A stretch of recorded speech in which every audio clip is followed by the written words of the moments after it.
Leanne Zalewski is an associate professor of art history at Central Connecticut State University. Her publications include Pioneering Print Collector, Samuel Putnam Avery, 1822 to 1904, and Fine Art for the New World, Thomas Jefferson, Collecting for the Future. Thank you. As he said, I am Professor Leanne Zalewski, and the book is The New York Market for French Art in the Gilded Age. It's bracketed by two dates, 1867 and 1893, which were, the 1867 was the French Universal Exposition in Paris, and 1893 was the World's Columbian in Chicago. There's reasons why I included those bracket dates, but I wanted to first take just a couple of minutes to tell you how this came about. I actually was interested in this topic as an undergrad in college, at Barnard College, and I had an internship, a summer internship at Wildenstein and Company, a French art gallery in Manhattan, in Midtown, and part of my job was going through their art files, and I would flip through these art files and see all these different artworks that I had not seen in school, in any of my classes as an undergrad at Barnard or Columbia. And so I wanted to learn about them. So I took 19th century class at Columbia, and they still weren't in there. So I decided to try and find out a little bit more about these artworks. And I would go to different lectures in New York. You know, there's a lot of museums, and there was a new museum, the Dahesh Museum of Art, back in the 90s, and I was their first docent.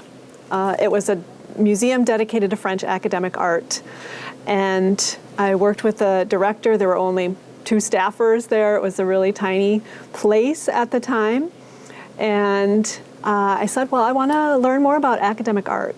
So then through them, I learned about an exhibition and talk by someone who would become my advisor, Dr. Patricia Mainardi. And I went up to her after the talk and said, well, I want to study academic art. And she said, study with me. So I did. I went to the Graduate Center, City University of New York, to study with Dr. Mainardi. So that is the beginnings of how this came about. And for my graduate school assignments, I would keep doing papers on this type of art. And then I wrote a master's thesis on Alexander Cabanel's Birth of Venus. And also learned about collectors doing that, because a lot of American collectors were interested in this art, and you didn't see it in museums, and you didn't learn about it in school. So that's a little bit of my background. And so I'm organizing this talk by chapter. So just a little snippet of each one. And as you see, there's no screen behind me. So this is an art history talk that has to go old school and have images that I hold up, because it's inconceivable to have an art history talk without images. So I will be holding those up and possibly passing them around. So the book is organized in 7 chapters. So there's the overall introduction to the time period. The second one is Paris's Guiding Light, the Universal Exposition of 1867. Then Paris is for sale and Americans are buying.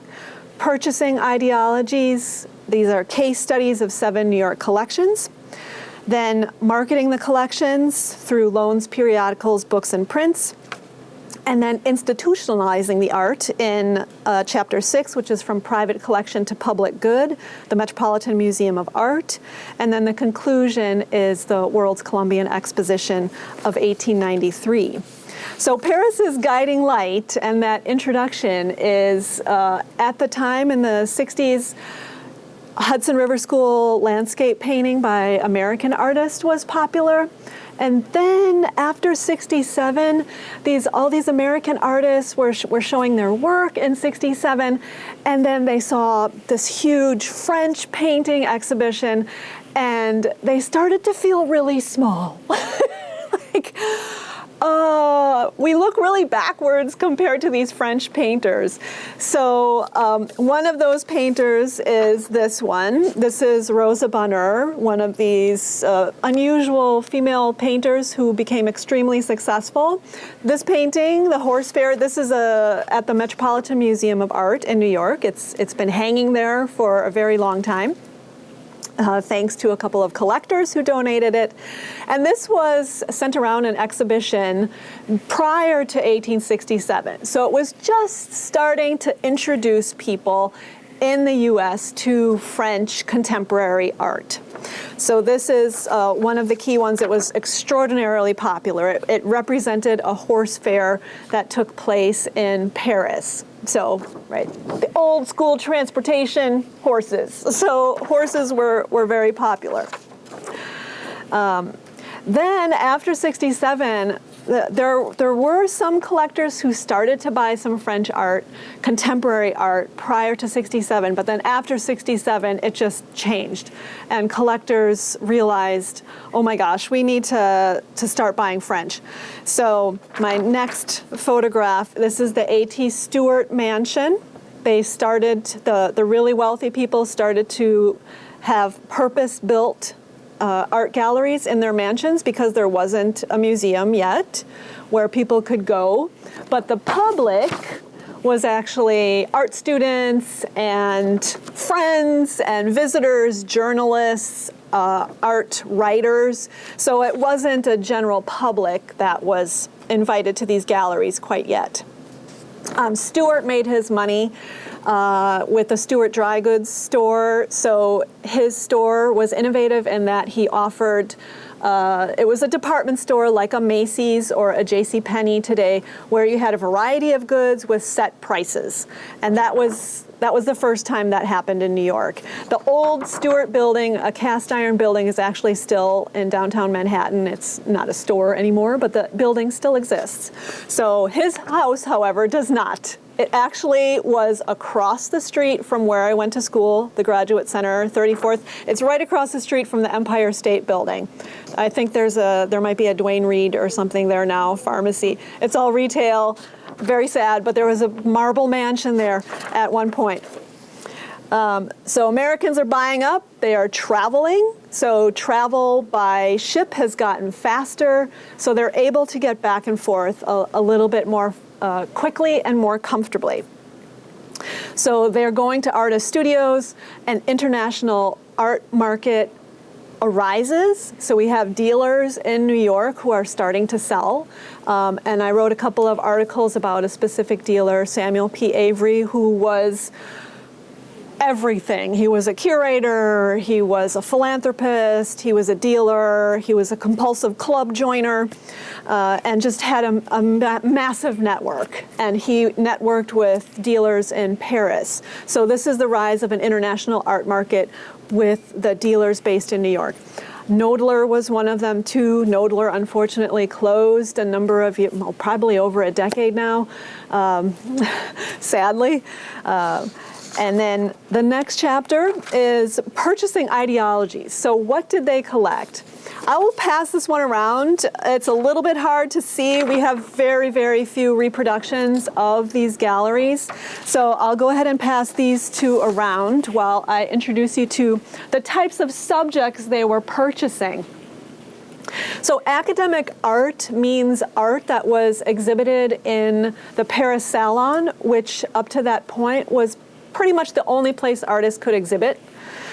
So if you think of late 19th century, you think of French Impressionists, and the Impressionists did start exhibiting in these rogue spaces by themselves, but the Salon was the official location. And the type of art that they created was this very fine photographic type of artwork with invisible brushwork. And they loved especially genre painting, which is scenes of everyday life. And this was one of the topics they loved, like these sentimental mothers and children, family. So I brought this one. This is by Hugues Merrill, someone that probably no one except for maybe dealers and people like me know who this guy is. but he was extraordinarily popular.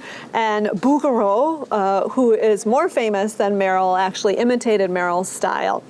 So I will pass that one around in a moment. I actually got this image from Skinner Boston, the auction house. So if you want to see this type of art, they are bringing it out. They're also taking it down. So it had a little bit of a moment, like at the Metropolitan Museum of Art, they have some of it up. Now they're taking it back down again. And at the Walters Art Museum in Baltimore, they had a whole room dedicated to salon pictures to Walters' art collection, the father, William Walters, and they just recently took that down. So it's going away again.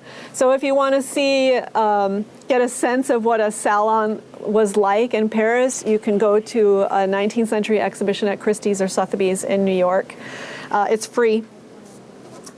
So mostly genre paintings is what they wanted, and French subjects. And they had a lot of landscapes, but they ditched the Hudson River School and bought European landscapes. So the next is, how are these being marketed? So mostly they are marketed by prints. So I'm showing you a print after a painting of an Italian girl by Charles Landel, another name that was popular but nobody knows today.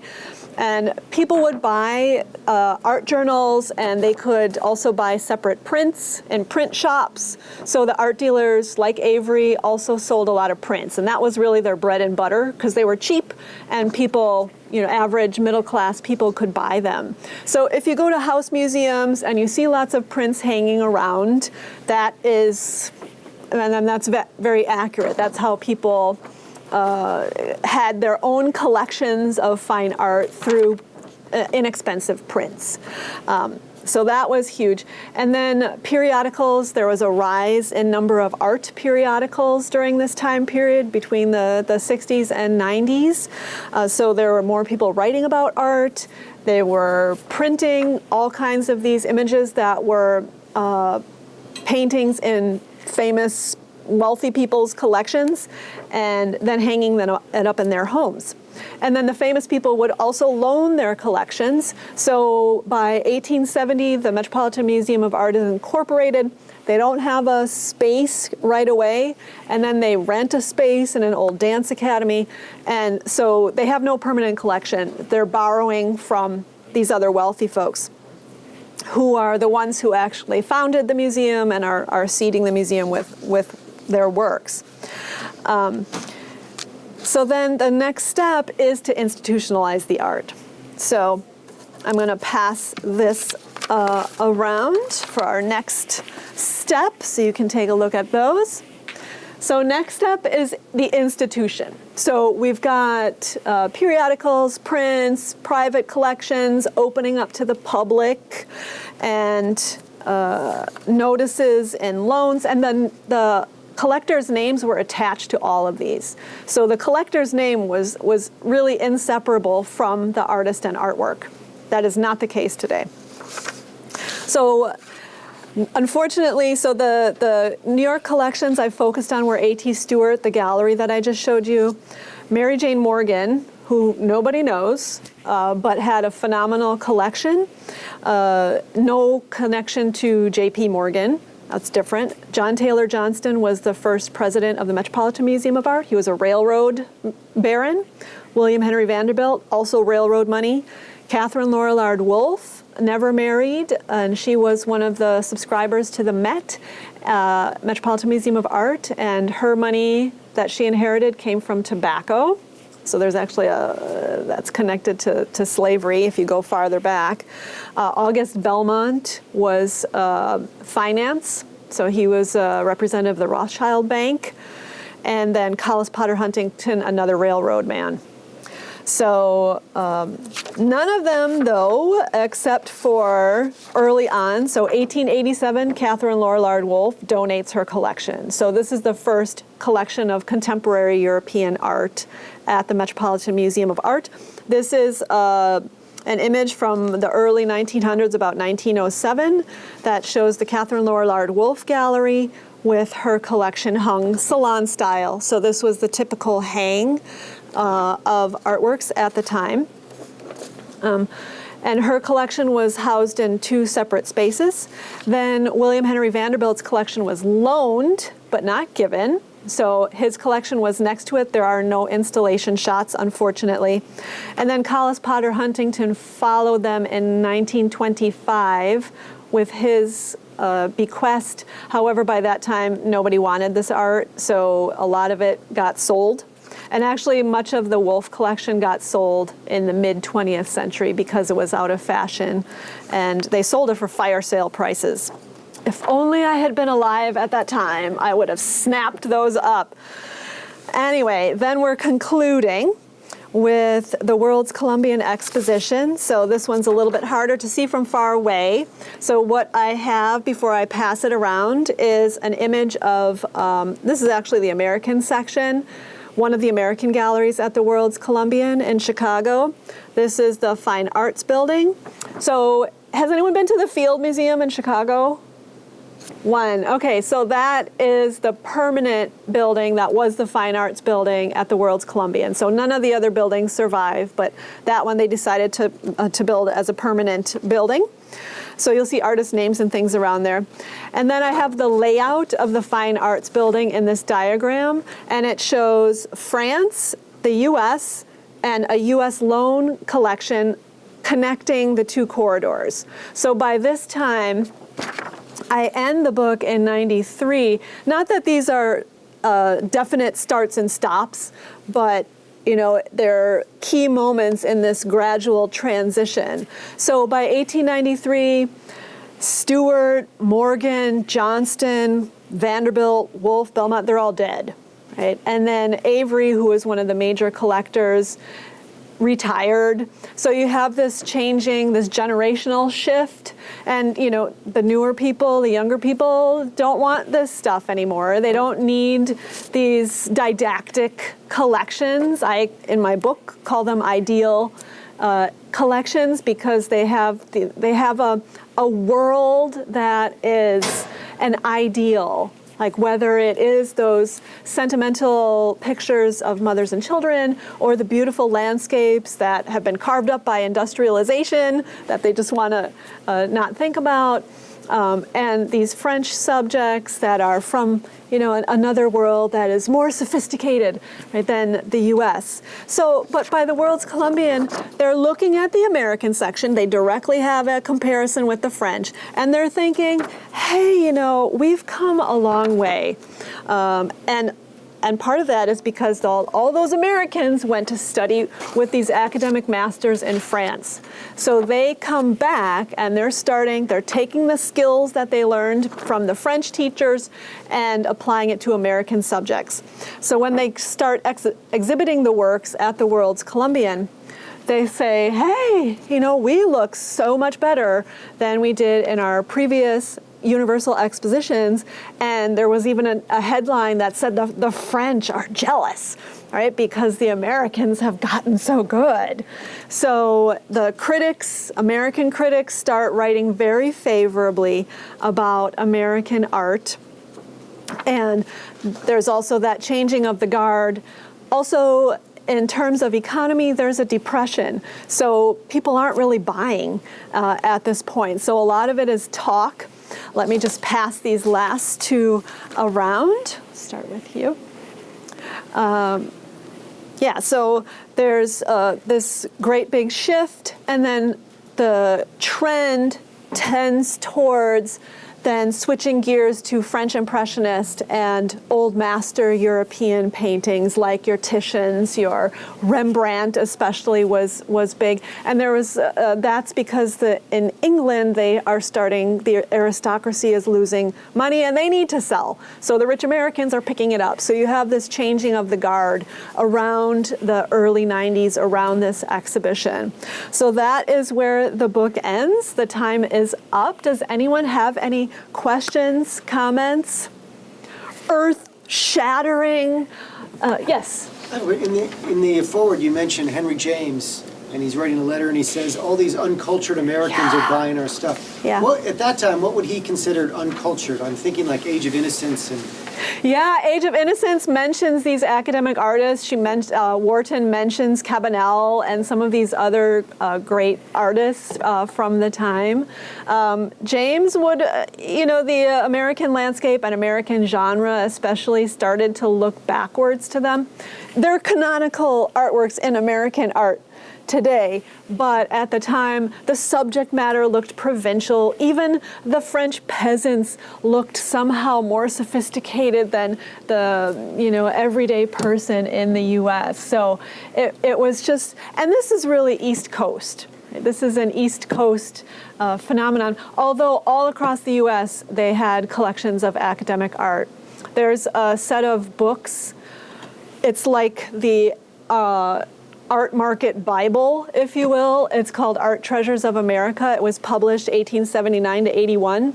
And the artist, Earl Shinn, he called himself Edward Strand, traveled across the US documenting these collections. And that was that's in my Marketing the Collections book, because he went and visited all these collectors to talk about the artworks that the US had amassed, right?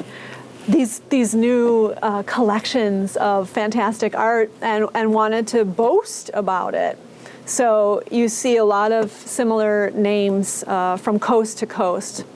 Collis Huntington was responsible for connecting the railroads at Promontory Point, Utah. And he had a collection in San Francisco. He had one in New York. So it was easy to shuttle artworks across the country via train. Yeah, Ted. So my experience kind of with what you're talking about, like a wealthy person in a mansion with a collection, is probably a little bit later than this time, but I used to visit the Barnes Foundation when I was outside of Philadelphia. So that's like Impressionist, Post-Impressionist, I guess. Yeah, that's mostly Post-Impressionist. But is it similar to what you're describing? Like a house with a collection, everything's hung like floor to ceiling, yes, that kind of thing. Yeah, Barnes. So these collectors paved the way for collectors like Barnes and Isabella Stewart Gardner, who came later, and Morgan. Now, this generation, most of them were the rags to riches, and they felt a responsibility to give back, even as they were taking, right? They were also felt the responsibility to give back. And Barnes was also one who was a rags to riches. He made his money he figured out how to cure venereal disease, and made a lot of money off of that, and then was collecting avant-garde art that was actually pretty cheap at the time. So he was collecting around the same time as the Cohn sisters in Baltimore. So you have, the Cohns left theirs. And this is all later than my time period. But yeah, so you have this flowering. And these people did not create their own museum out of their house. It wasn't in the mindset. The descendants did. So like Frick he actually lived in William Henry Vanderbilt's mansion for a while he was having the Frick collection built, right? So it wasn't, these collectors in my era had the private galleries within their homes, but they didn't take that step to create a whole museum. Is that answering questions? I mean, Barnes did. He just distinctly, and so did Gardner, created museums and hung them the way they want, and in their wills say they cannot be moved. Right. Yes? I wanted to add in your experience and in Ted's, with mine in grad school in the 90s, the Nasher family in Dallas, and they opened their home and their property so you could go and see their collection. Of course, it became very big in the Dallas area.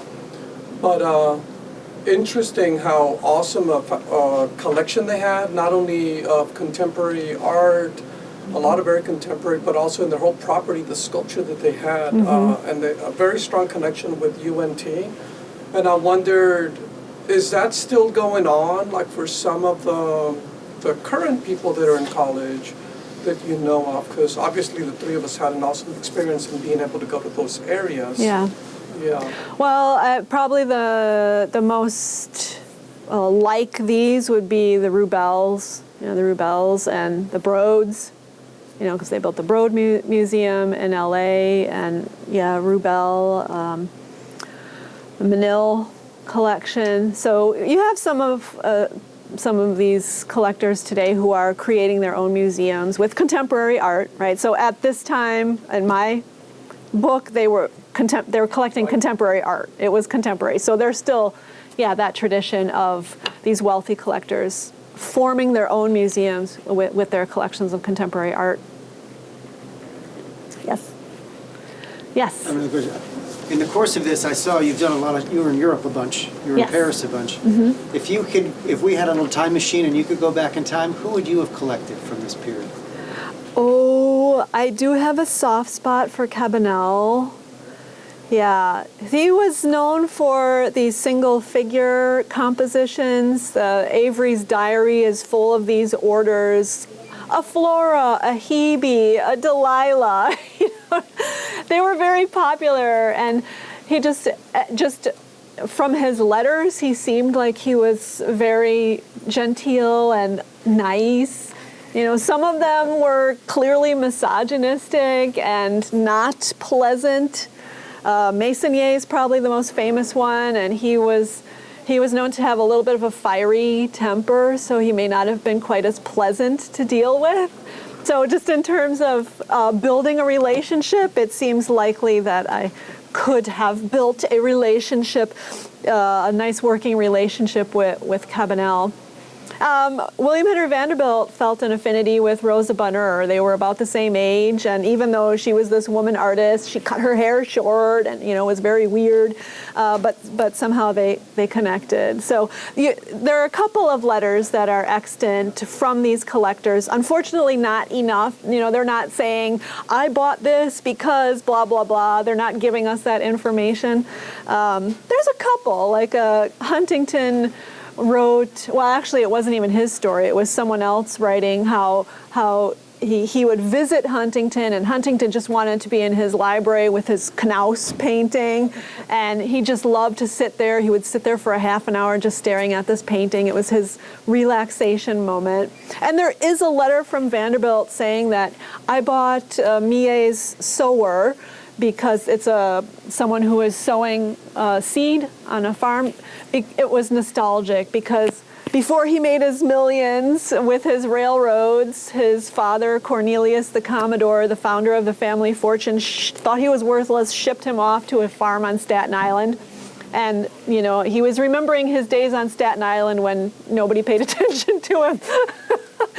So it was, some nostalgia mixed in there. That is in some of these letters. And then there's someone like Belmont who is writing saying, I'm collecting this because I want to share this with the U.S. public and, try to improve our aesthetics.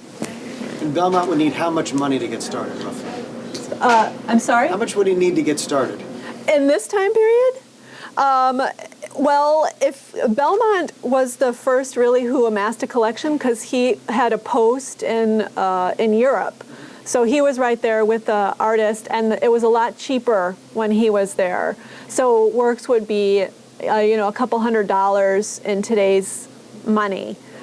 But then after that 67 and that spike, it was only the mega wealthy could afford the works. Yeah. Yeah. Any other questions?